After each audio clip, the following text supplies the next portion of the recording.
મહાભારતમાં આપણે જોઈએ છીએ કે કેટલાક પાત્રોના મૃત્યુ અસ્વાભાવિક રીતે અસામાન્ય પરિસ્થિતિમાં થયેલા છે. તેમાંનું એક મૃત્યુ છે રાજા પરીક્ષિતનું. પાંડવોના પૌત્ર અભિમન્યુ અને ઉત્તરાના પુત્ર રાજા પરીક્ષિતનું મૃત્યુ અસામાન્ય પરિસ્થિતિમાં થયેલું મૃત્યુ છે. આ રાજા પરીક્ષિત છે એ એકવાર શિકાર કરવા માટે વનમાં ગયા અને એમણે એક હરણને બાણથી વીંધ્યું. હરણ ભાગી ગયું. રાજા પણ એની પાછળ ભમવા લાગ્યા. ભમતા ભમતા એ ગાઢ વનમાં પ્રવેશી ગયા અને ત્યાં એમણે એક શમીક મુનિને બેઠેલા જોયા. રાજા ખૂબ થાકેલો, ભૂખ્યો હતો, તરસ્યો હતો. એટલે એણે આ ઋષિને પૂછ્યું કે હું અભિમન્યુનો પુત્ર પરીક્ષિત છું. તમે વિંધાયેલું હરણ જોયું? પણ આ ઋષિએ કાંઈ જાણે સાંભળ્યું જ ન હોય, જાણે શબ્દો એના કાને જ ન પડ્યા હોય એમ બેઠા હતા એમ જ બેઠા રહ્યા, કેમ કે એણે મૌન વ્રત ધારણ કરેલું હતું.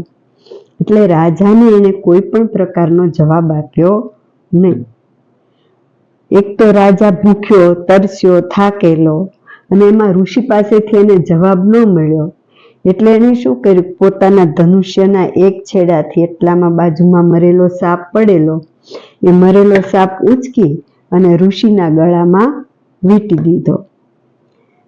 આ ક્રિયા કર્યા પછી પણ ઋષિએ કોઈ શુભ કે અશુભ કે કોઈ પ્રતિભાવ આપ્યો જ નહીં.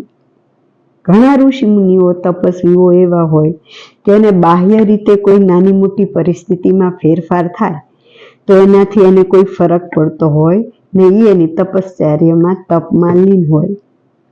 એટલે ઋષિએ કોઈ જ પ્રતિભાવ ન આપ્યો. એટલે રાજા પણ ગુસ્સો શાંત થઈ ગયો અને રાજધાનીમાં ચાલ્યો ગયો.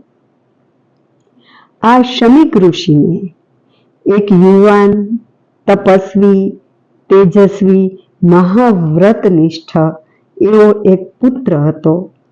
એનું નામ હતું શૃંગી ઋષિ. આ શૃંગી ઋષિ એવા હતા કે જો એકવાર ગુસ્સે થઈ જાય તો એને પ્રસન્ન કરવાનું ખૂબ મુશ્કેલ હતું અને એ ઘણી બધી વાર ક્યારેક ક્યારેક પિતામહ બ્રહ્માને મળવા માટે જતા. જ્યારે રાજા પરીક્ષિતે તેના પિતાના ગળામાં મરેલો સાપ વીંટાળ્યો ત્યારે એ પિતામહ બ્રહ્માને મળીને પાછા ફરતા હતા. રસ્તામાં મજાકમાં હસતા હસતા તેના એક મિત્ર હતા કૃષ, ઋષિપુત્ર. એટલે એને કીધું કે તું તો બહુ તપસ્વી છો, તેજસ્વી છો, મહાવ્રતનિષ્ઠ છો, પણ હવે તું તારા તપનું અભિમાન નહીં કરતો, કેમ કે તારા પિતા તો મરેલો સાપ ગળામાં ધારણ કરે છે. એટલે જ્યારે અમારા જેવા બ્રહ્મવિદ ચર્ચા કરતા હોઈએ, વાતચીત કરતા હોય ત્યારે તો મૂંગો રહે છે. એટલે તરત જ શૃંગીએ પૂછ્યું કે કેમ મારા પિતાના ગળામાં મરેલો સાપ ધારણ કરે છે?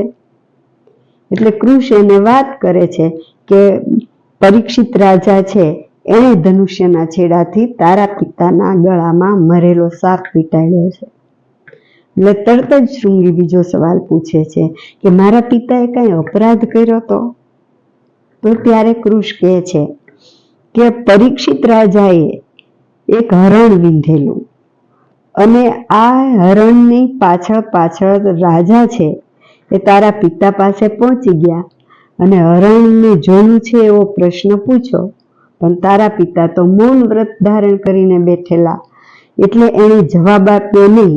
એટલે પરીક્ષિત રાજાએ તેના ગળામાં મરેલો સાપ વીંટાળી દીધો.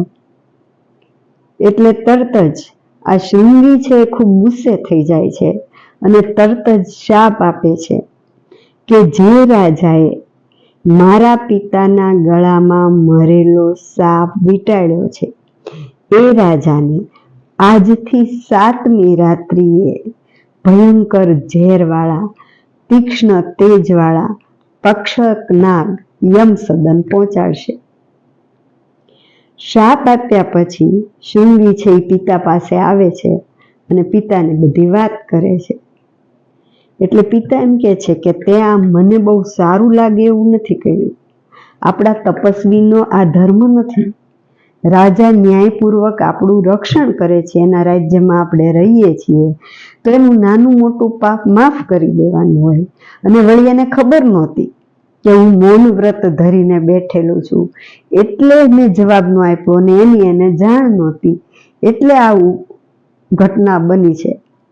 પણ હવે પિતા પુત્ર બંને જાણે છે કે શૃંગી ઋષિએ આપેલો શાપ કોઈ પણ સંજોગોમાં મિથ્યા થવાનો નથી. પણ શમીક ઋષિ કહે છે કે હું રાજાને આ વાતની જાણ કરું અને સાવધાન કરું. એટલે ત્યાર પછી શમીક ઋષિ છે એ ગૌરમુખ નામના શિષ્યને પરીક્ષિત રાજા પાસે મોકલે છે સંદેશો લઈને. અને ગૌરમુખ છે શિષ્ય એ પરીક્ષિતને કહે છે કે તમે જે ઋષિ શમીક ઋષિના ગળામાં મરેલો સાપ વીટેલો એ ઋષિએ તો તમને માફ કરી દીધેલા, પણ એના પુત્ર શૃંગી ઋષિએ તમને માફ કર્યા નહીં અને તમને શાપ આપ્યો છે. પરિણામે આજથી 7મા દિવસે તક્ષકનું ઝેર તમારા મૃત્યુનું કારણ બનશે, તો તમે સાવધાન થઈને તમારું રક્ષણ કરો. રાજાને પણ જ્યારે સાચી હકીકત ખબર પડી કે મુનિએ તો મૌન વ્રતની સાધના કરતા હતા, ત્યારે એને ઘણું બધું દુઃખ થયું. અને પછી મંત્રીઓને બોલાવ્યા અને કઈ રીતે પોતાનું રક્ષણ કરવું, કઈ રીતે સાવધાન રહેવું એની ચર્ચા કરી અને એક દંડિયો મહેલ બનાવ્યો. માત્ર એક થાંભલા ઉપર ટકી રહેલો એવો મહેલ બનાવ્યો. એમાં મંત્ર સિદ્ધ બ્રાહ્મણોને વસાવ્યા, વૈદ્યોને વસાવ્યા, ઔષધિઓ ભરી દીધી બધી, અને સલામત રીતે સાવધાન થઈ અને રાજા એમાં રહેવા લાગ્યો. હવે તક્ષક નાગે વિચાર કરે છે કે આનું મારે શું કરવું, કઈ રીતે કરવું. એટલે તક્ષક નાગ એના સાથી મિત્રો હોય છે નાગ અન્ય, એને કહે છે કે તમે વેશ પરિવર્તન કરી નાખો, તમે તપસ્વી બની જાઓ અને ફળ, ફૂલ, જળ, દર્ભ આ બધું લઈને કોઈ પણ બહાને રાજાને આપવા જાઓ. એના મિત્રો નાગ મિત્રો છે એની વાત સ્વીકારે છે અને તપસ્વીનો વેશ ધરી અને રાજાની પાસે જઈ રાજાને ફળ, જળ, દર્ભ બધું અર્પણ કરે છે. રાજા એ સ્વીકારી લે છે અને પછી તપસ્વીઓને રવાના કરે છે.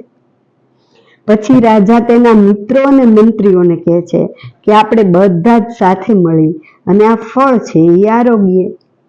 એટલે રાજા એક ફળ હાથમાં લે છે તો એ ફળમાં એ જુએ છે કે કાળી આંખો વાળો લાલ રંગનો અણુથી પણ સૂક્ષ્મ એક કીડો જોવે છે. એટલે રાજાને એમ થાય છે કે હવે તો આજ 7મા દિવસની સંધ્યા થવા આવી, હવે મને ઝેરથી કોઈ ભય નથી અને આ કીડો તક્ષક થઈને મને કરડે તો મુનિના શબ્દો સાચા પડે અને એનો શાપ સાચો પડે. એટલે રાજા તો એ કીડો લઈ ગળામાં ને ખૂબ હસવા લાગે છે. બરાબર ત્યારે જ તપસ્વીએ આપેલા ફળમાંથી તક્ષક નાગ નીકળી અને રાજાના ગળા આસપાસ વીંટળાઈ વળે છે.